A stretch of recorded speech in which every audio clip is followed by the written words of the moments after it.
ఇలాంటి వీడియో నేను చేస్తానని అస్సలు అనుకోలేదు. ఎందుకు ఇలా చెప్తున్నానో ఈ వీడియో అయితే ఫుల్ దాకా చూడండి, మీకే తెలుస్తుంది.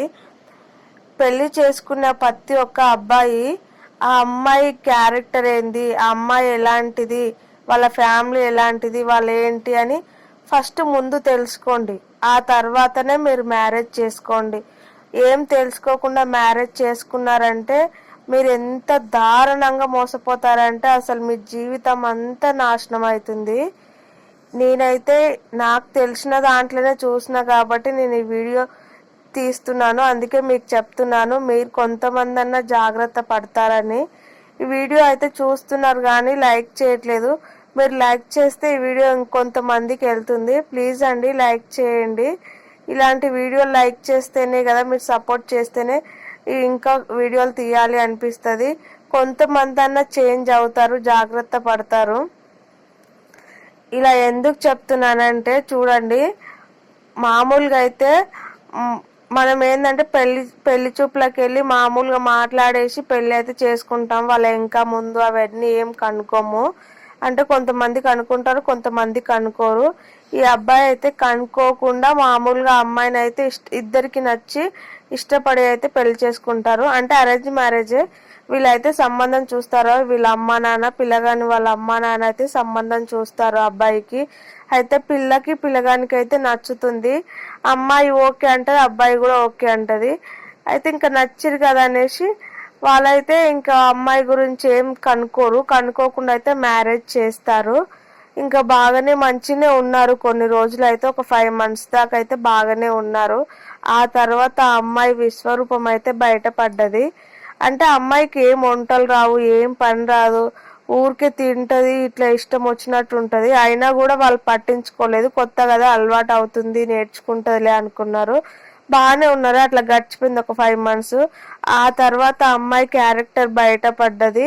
ఆ అబ్బాయి అయితే అసలు తల పీక్కున్నా కూడా అమ్మాయి వదలట్లేదు. అంత దారుణంగా అబ్బాయి జీవితం నాశనం అవుతుంది. ఇప్పుడు ఏమైందంటే ఆ అమ్మాయి ఎంత చీప్ క్యారెక్టర్ అంటే అంత చీప్ క్యారెక్టరు.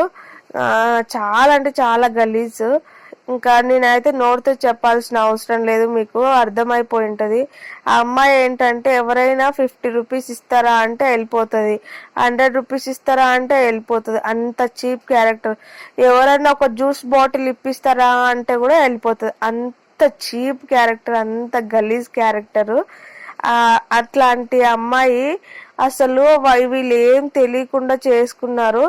అయితే వీళ్ళు అట్లా మెల్లిమెల్లిగా కొన్ని రోజులకి వీళ్ళు చెప్పడం ద్వారా వీళ్ళకైతే తెలిసిన తర్వాత వీళ్ళు అడిగితే వీళ్ళతో గొడవ పెట్టుకొని వెళ్ళిపోయింది. 1 సంవత్సరం వరకు రాలేదు. అమ్మాయి వస్తుందిలే అనేసి పోయి మాట్లాడి అందరు పెద్దలను తీసుకుపోయి మాట్లాడితే ఇంక ఒక్కసారి క్షమించండి అనేసి వాళ్ళని బ్రతిమలాడి అయితే పంపిస్తారు. ఇంక ఇప్పుడన్నా బుద్ధిగా ఉండకుండా సేమ్ మళ్ళీ వచ్చిన ఒక 5 days 10 daysకి మళ్ళీ సేమ్ రిపీట్ చేసింది. ఇంకా తర్వాత మళ్ళీ బయటపడ్డది.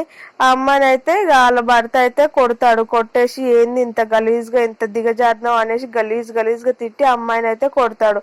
ఇంకా మళ్ళీ అమ్మాయి వెళ్ళిపోతుంది.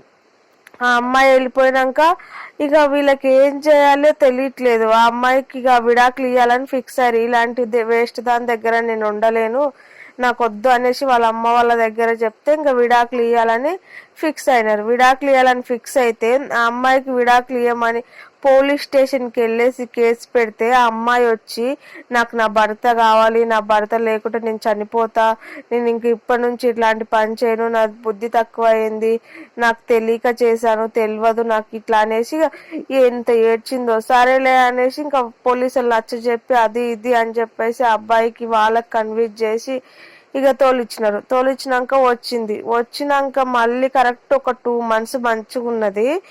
ఆ తర్వాత సేమ్ మళ్ళీ అదే అసలు ముసలోళ్ళు అనదు, ఒక ఏజ్ ఉంది అనదు, చిన్నపిల్లలు ఎవరైనా సరే ఎవరు రమ్మంటే వాళ్ళతో వెళ్ళిపోతుంది. ఇంకా ఎవరితో పడితే వాళ్ళతో ఫోన్ మాట్లాడుతుంది.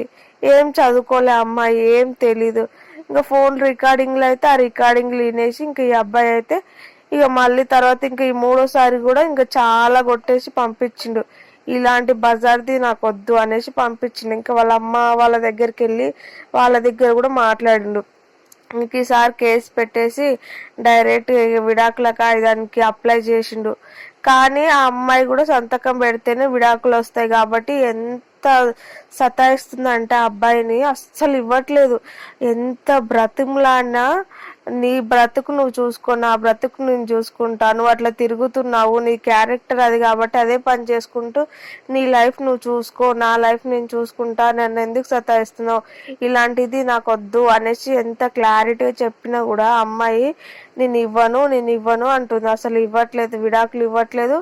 పాపం ఈ అబ్బాయి పెళ్లి చేసుకుందామంటే కనీసం విడాకులు కావాలి, అట్లా విడాకులు ఇవ్వట్లేదు, అట్లా వదిలేసిపోవట్లేదు. ఇట్లా వచ్చినాక కూడా మంచిగా బుద్ధిగా సంవత్సరం చేసుకోవట్లేదు. ఈ అబ్బాయికి ఏం చేయాలో, అమ్మాయిని ఎలా వదిలించుకోవాలో, ఎప్పుడు బయటపడాలా నరకంలో నుంచి అని ప్రతిరోజు ఇబ్బంది పడుతూనే ఉన్నాడు. పోయి ఇలాంటి దాన్ని చేసుకున్నానేంటి ఇంకా ముందు చూడకుండా అని వాళ్ళైతే ప్రతిరోజు టార్చరే. ప్రతి ఒక్కరు ఆ అబ్బాయిని ఏలెత్తి చూపడమే, మామూలుగా నీ పెళ్ళం అలా ఇలా వెళ్ళిపోయింది ఇంకా అనేసి. అందుకే ఎవరైనా పెళ్లి చేసుకునేటప్పుడు అమ్మాయిలైనా సరే అబ్బాయిలైనా సరే కొంచెం కనుక్కొని చేసుకోండి, అప్పుడే తెలుస్తుంది వాళ్ళ క్యారెక్టర్. చేసుకున్నాక ఏం చేయనీకి రాదు, ఎందుకంటే వాళ్ళు అలాంటి క్యారెక్టర్ కాబట్టి మిమ్మల్ని ఆట ఆడిస్తారు. కానీ వాళ్ళ నీ లైఫ్లో నుంచి వెళ్ళిపోయి మళ్ళీ వాళ్ళ జీతం వాళ్ళు చూసుకోవాలి అనుకోరు. కాబట్టి ఇలాంటి వాళ్ళు ఉంటారు అని ఇలాంటి వాళ్ళు ఉంటారు కాబట్టి మీరు కొంచెం ముందుగా జాగ్రత్త పడితే మంచిది అని నేను అనుకుంటున్నాను. ఇలాంటి వాళ్ళ కోసం మీరు ఇలాంటి వాళ్ళకి ఎలా బుద్ధి చెప్పాలి, ఎలా బుద్ధి వచ్చేలా చేయాలి అని మీకు తెలిస్తే కామెంట్ చేయండి మర్చిపోకుండా. ఇలా అందరు ఉన్నారని కాదు, కొంతమంది ఉన్నారు, 100లో 1% ఉన్నారు. కానీ ఇలాంటి వాళ్ళ వల్ల ఇంత మంచిగా అంటే మంచి వాళ్ళ పేర్లు కూడా వేస్ట్ అయిపోతున్నాయి. నిజంగా వీళ్ళు మంచోళ్ళని మనం గుర్తించలేకపోతున్నాం. ఇలాంటి వాళ్ళ వల్ల ఇలాంటి పనికిమాల పనులు చేసేవాళ్ళు ఎంత బాగా నటిస్తారంటే వీళ్ళని మించిన వాళ్ళు ఉండరు అనమాట, అంత బాగా నటిస్తారు. అందుకే మనం గుర్తుపట్టలేము. కొంచెం చూసి జాగ్రత్త పడండి. ఇప్పుడున్న జనరేషన్ని ఎవరు నమ్మాలో ఎవరు నమ్మొద్దు అసలు అర్థం అవ్వట్లేదు. ఇప్పుడున్న జనరేషన్ అట్లా. కొంతమంది ఏమో పాపము ఇట్లా చేసుకొని నాశనం అవుతారు, కొంతమంది ఏమో చేసుకోకుండానే నాశనం అవుతారు. అలాంటి వాళ్ళ ఉచ్చులో పడి అలాంటి వాళ్ళ చేయిలో పడేసి ప్రేమిస్తున్నా అని చెప్పేసి వాళ్ళు ఇష్టం వచ్చినట్టు వాడుకొని ఆ తర్వాత పెళ్లి చేసుకోవట్లేదని కేసులు పెడుతున్నారు. ఇలాంటి పిచ్చి పనులు చేసే అమ్మాయిలు ఉన్నారు, ఇట్లాంటి పిచ్చి పనులు చేసే అబ్బాయిలు ఉన్నారు. అది మనకు తెలియనంత వరకు మనకు తెలీదు, కానీ మనకు తెలిసిన తర్వాత ఇలాంటి వాళ్ళు కూడా ఉన్నారా భూమి పైన అనిపిస్తుంది. ఇలాంటి పిచ్చి క్యారెక్టర్లు కూడా చాలా మంది ఉన్నారు. అందుకే మీరు జాగ్రత్త పడండి, జాగ్రత్త పడి చూసుకోండి. చేయిలాల మీ జీవితాలు మీరు నాశనం చేసుకొని మా తర్వాత మీరు మీ కుటుంబం అంతా బాధపడాల్సి వస్తుంది. అదేదో మనం ముందే తెలుసుకొని చేసుకుంటే మనకే బాగుంటుంది, మన లైఫ్ బాగుంటుంది. ఇలాంటి సిచ్యువేషన్ ఎవరికన్నా వస్తే కామెంట్ చేయండి. మీ దాంట్లో ఎవరన్నా చూసారేమో అంటే మీరు ఇలాంటి క్యారెక్టర్ వాళ్ళని చూస్తే ఖచ్చితంగా కామెంట్ చేయండి మర్చిపోకుండా. ఛానల్ అయితే సబ్స్క్రైబ్ చేసుకోండి మరిన్ని వీడియోస్ కోసం. వీడియోని అయితే లైక్ చేయండి.